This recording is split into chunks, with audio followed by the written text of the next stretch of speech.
Hey guys, so just bear with me today. I'm not feeling my best. I had to take the day off. And I'm going in for a doctor's appointment later, so my voice is going to sound a little weird and I might cough every now and then. But besides that, I did get quite a few comments and responses saying that y'all did want to see a video dedicated to the other characters like the farm group. And so, yeah, I'll go ahead and talk about them. But a couple of things to keep in mind here. I'm not going to go into as much detail on each one of them just because there's just not as much to say, and I don't want to make this video super, super long, even though I know it's going to be longer than the others because there are a lot of characters to talk about. So let's not waste any time. Let's get right into it. And the first one that I want to talk about is Christina. Now, Christina was a Gorgon, and the creation of her goes back to the idea of making Katie a Naga, not a Naga, sorry, Katie a Gorgon, and we decided, now we're not gonna do that. I'm not gonna go that route. But I still wanted a Gorgon because I had this idea. What I've been doing with Monster Club is I've been making monsters that were traditional, but kind of bending the rules a little bit, trying to explain from a more scientific perspective how their abilities worked. And so I thought, how would a Gorgon work? Gorgons are like Medusa, they turn people to stone just by looking at them. How could I make that fit for an actual Gorgon in reality? And so I made it that her ability was not that she turned people to stone, it's that she put them under a fierce hypnosis that made them obey anything that was told to them, including standing there still as a statue while her hair, which couldn't transform into snakes or enter a more active state, bit them, injected them with venom, and basically froze their blood. And that's a little bit of a stretch, but I thought that it was a cool idea. Making her the leader kind of made sense to me.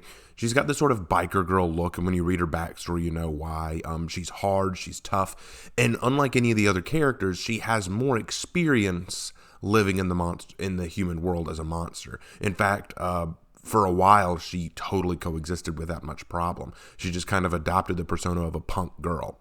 Now, is she a punk girl? Not really. She doesn't really adhere to that, but she uses that persona to maintain. She's got green hair, and unless she wants to dye her own snake hair, it's not going to help much. She also wears shades all the time, so it just helps that you just give her a scarf, a leather jacket, and some tight pants and boots, and just call her a biker chick, that kind of thing. Christina was still a pretty good character, though. I enjoyed writing her. Let's move on to the next one, and that would be Alexander, or Alex, as some have called him. Alexander was a Minotaur. Now, I will 100% admit that my first thought in writing Alex was that I was going to make him a full-on Minotaur, like the kind you see in Narnia or Greek mythology, where he has a bull's head and this big, massive body. But then I thought about it and said, no, I don't want to do that. And it was about this time in the story writing that I actually saw Monster Musume, and I liked the Minotaur that I saw there. So I said, okay, we can still do this, but I'm going to make it more human. And to this day, I still kind of regret that. I kind of wish I didn't do that. Not because I don't like his look, but only because if I was really going to go the traditional monster route, I should have just gone the full-on traditional monster route. I feel bad that I kind of broke my own code there. But I like Alex. He's kind of the papa of the farm group.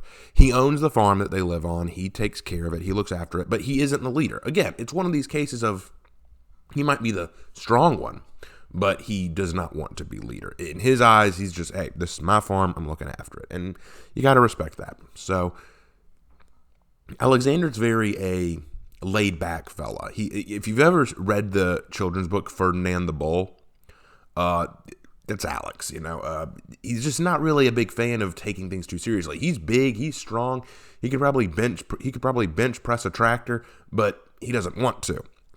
It's like, I'd really rather just do my job around the farm and just keep it running. It's not really my thing to be this fighter or this tough guy. So a big teddy bear of a bull, if that makes sense. But I love him. I love his design. I thought the design came out really well. I want to thank Hannah for that. I love the overalls look. That just really completed the look for him. And I love that tired expression. That tired expression just gets me. It really does suit his character. But yeah, not a lot left to say about Alex. Cool character. Keeps things in balance for the farm group. Next, let's talk about Penn. Penn was, I think it kind of fits to talk about Penn third because he was the third one I made for the farm group officially. When I was designing Penn, I wanted a know-it-all. And when I say that, I wanted a character who was vastly intelligent, but that's about all he could provide. Penn's a fairy, and he is very small. And so in combat purposes, he's not much help. In chore purposes, he's not much help. But in educational purposes, well, he lives with Jelly, who we'll get to in a minute. So he can be used for that. Penn was an anomaly to me. When I started writing him, my first thought drifted off to my cousins, who are incredibly intelligent people, who have always been able to outperform things that I wish I could do. I mean, I've got one in the Navy. Both of them are in the Navy. One flying planes, the other almost traveling the world sometimes. I've got another cousin who is going into research to deal with prosthetics. I admire how intelligent they are. I feel like I can't even sit in the same room with them sometimes. And then you've got my brother, who is a living history encyclopedia. The dude could tell you about any point in history you name, and he could tell you something about it. He just knows his stuff. He goes to sleep listening to history documentaries. Okay, I'm surrounded by brilliant people in my family. So when I thought about Penn, I thought, let me just take all that brilliance that I'm surrounded by and convert it into just one tiny person. And that's kind of what he is. I even wanted to give him a British accent because why is it that when we think of intelligence, we think of a British accent? That doesn't make any sense to me, but whatever. It's what I did. And so that was where Penn came in. Now, I also wanted to make Penn a little bit, I guess, a little arrogant, I guess a little full of himself. And that doesn't mean that I see my own family that way. No, not at all. It's just, like I said before, I let characters take on a life of their own. I let them happen on their own. And when I started writing Penn, I mean, the arrogance just kind of came naturally to him. Almost like, as we call it in the middle school teaching business, the little man syndrome. You know, you're smaller than everyone else, so you've got to act a little bigger. But you know, it's cool. It's fair. That's Penn for you. And no, he does not have any powers like Tinkerbell where he can make people fly with pixie dust. Not a thing. Gosh, how weird the story would have been if I added that. But anyway, that's Penn. Okay, so next let's talk about David. David's naming actually was very interesting. I have a friend at church named David Johann, and I really, really like David Johann. He's a great guy. He's very friendly. But as I was doing some research in the naming, I found that Johann connected to horse. I don't remember how off the top of my head right now. I'd have to re-research it and add it in the description. But I thought, yeah, it would work. I'll make him David Johann. And so I created this character to be a centaur. And I wanted him to be young. I wanted him to be inexperienced. And I also wanted David to be, kind of brash. I wanted him to be a little rough around the edges. Unlike Annie, who showed up and was just adorable when she walked out of the gate, I wanted David to be almost like a mix between Penn and Tamil, because he was going to be humorous, but he was also going to be kind of a jerk. And I wanted that, and how I made that happen was I made David actually live among monsters. He lived part of a herd of centaur. But then the Dawnbringers or something caused the herd to separate, and now he's without a family. And so he kind of holds some resentment for everyone and everything. It's kind of that moment where everything's gone wrong for me, therefore I should make everyone else's life miserable, which is it's an unhealthy thing, but it's how we often react. So David he's not a bad guy. I want to make that clear. I didn't design David to be a bad person, but he's just easily frustrated and easily angered sometimes, which doesn't make people like him any more than normal. But he's also rather young. I would say he was only in his teens. And he doesn't like being used as a pack mule, but that's quite often how he gets used around the farm. So he and Alexander get into it a little bit. Again, not a lot to say about David. I mean, I wish I could say more about these characters, but really I didn't spend as much time as I would have liked on designing their personalities. I just didn't have enough time in the story. Maybe someday I'll do more, but not right now. Now, can't go off the rails yet because we got one more, and that's Jelly. Jelly. Okay, so Jelly was the first Farm Club monster that featured in the visual novel, and she stayed for the majority of the visual novel. And the reason why was because she became so darn popular. Much like Annie, she was cute right out of the gate. She's a goo, and people immediately thought, hey, did you get this one from Monster Musume too? Did you get the... And truthfully, no. I did not get the concept for Jelly from Monster Musume. I came up with it myself. But the abilities she has and the way her body works, that I got from Monster Musume. Because there's a character in Monster Musume named Sue, who is also a slime girl, who her body worked in a way that I found fascinating. I thought, wow, that is very interesting. She can heal wounds with her water. She can distill water with her body. She can get bigger or smaller depending on how much water she takes in. She has all these abilities that I thought, wow, that's very clever. I like the way you designed that. And then I thought back to Jelly and thought, and here all I've got is a girl who's literally just made of goop. And I thought, well, maybe I could apply these. Now, Jelly was a character who genuinely I was stumped with, because I designed her to be genuinely, Jelly's only like maybe a year or two old. She's not that old at all. And she was born under a tree. She doesn't have parents to raise her. She doesn't have anyone to really teach her. She learned language just by mimicking other people. She's not the brightest bulb in the box. By that I mean she is quite dense. And because of that, I have a little bit of trouble writing goofball characters just because I'm not a goofball myself, or at least I don't think I am. But writing a dumb character, that's more difficult. Now, I can write a dumb jock character, just this arrogant doofus who knows more about his own muscles than he does about academics. But writing a character with genuinely very little intelligence and very little training and home training, that was a challenge. But that's what made her so fun at the same time. Her clinginess to others, her desire to just eat things and play in everything, and not really understanding the gravity of situations she finds herself in. The only time she really understands her own situation is when there's danger at foot. And then even then she may not fully grasp it. She just understands, oh, this is a dangerous situation and I need to take it a bit more seriously. And even then she may not. But I love Jelly. She's great. She is a very, very fun character. I really want to write more about Jelly, but I just can't think of anything to do with her right now. And that's the one thing that happens with stories like this.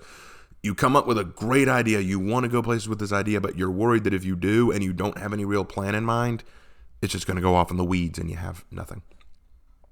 And that right there is the farm group. Now, there were other characters involved too. Like, if we really wanted to get into it, I could tell you about the three characters of Mako, Naomi, and Tori, which, okay, let's go over them real quick. Naomi was entirely Hannah's creation. She wanted to create a shark-type mermaid.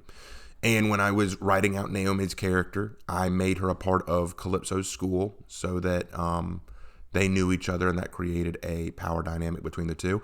Naomi does not trust humans. She does not trust their motives. She does not trust them in any way, shape, or form, which is why she really never fully accepted Abraham, kind of teased him throughout the whole thing. But other than that, not a lot to say about Naomi. Tori, I wanted to add a harpy to the story. And I wanted to make Tori kind of this character who she was told not to trust humans. I really made Mako, Naomi, and Tori the three extremes of trust in humans. Naomi just really doesn't trust humans, but she can negotiate that distrust. Tori was told not to trust humans. She has always been told not to, though she doesn't fully understand why. And she just is kind of a follower. I gave her kind of a flock mentality. She's just going to follow the leader wherever they go. And then there's Mako. And Mako is the furthest extreme you can go. He just loathes humanity. Now, he has his reasons. Mako is a skinwalker, which is a Native American creature that has the ability to turn into an animal. And he he has a reason for hating humans. He lost his family to human hunters. He was betrayed by humans, so he has very little reason to trust them. But it also does something that I really wanted to do with Monster Club, especially as people were starting to see the humans as bad guys in the Dawnbringers and the monsters as good guys. I wanted monsters who proved that monsters could be just as prejudiced as humans. I wanted to show that both sides of the coin could have dirt on them, if you know what I mean. And Mako did just that. Now, a couple people said it was a little unharmonious of me to kill off Mako like I did. Yeah, it probably was. I just couldn't, genuinely, and this is going to sound real bad, guys, but with those three, until Tori officially joined the club, I didn't have much to do with them. Again, Naomi was not my character, and I made Mako to prove a point. As bad as it is, I don't really have much else to say about them. At least not here. You could read I could make some backstory stuff on them, but really there's not a lot of point. I did not go that deep into their characters. And that's about it. Oh, well, okay, all right. Real fast. I'll go into Abigail. For those of you who have played the visual novel, Abigail is a Dragonute, and I will 100% admit was inspired by Monster Musume, at least in design, not in character. She was once a prisoner of the Dawnbringers. She escaped, and now she has come across the club, who are deciding whether or not they want to help her by having her join the club or letting her go because of how dangerous she is. Very anime-esque, I will say, in terms of her character arc and in terms of her reaction to people. I'm not proud of that. In fact, I think that if I'd been given more time to think on Abigail, we might have seen more from her than what I initially did. But that's neither here nor there. That was a long time ago. That was the visual novel, and she's not an official character. You can read more about her when you play the visual novel if you haven't yet, and if you have, you know exactly what I'm talking about. But that Abigail was a interesting character to build up, a dangerous character to build up, and that made it a little bit fun for me. But anyway, finally, it's all the characters, all the new ones anyway. Final call to everybody. Please submit your questions for the Q&A video in the comments below or on DeviantArt so that I have all the questions I can answer.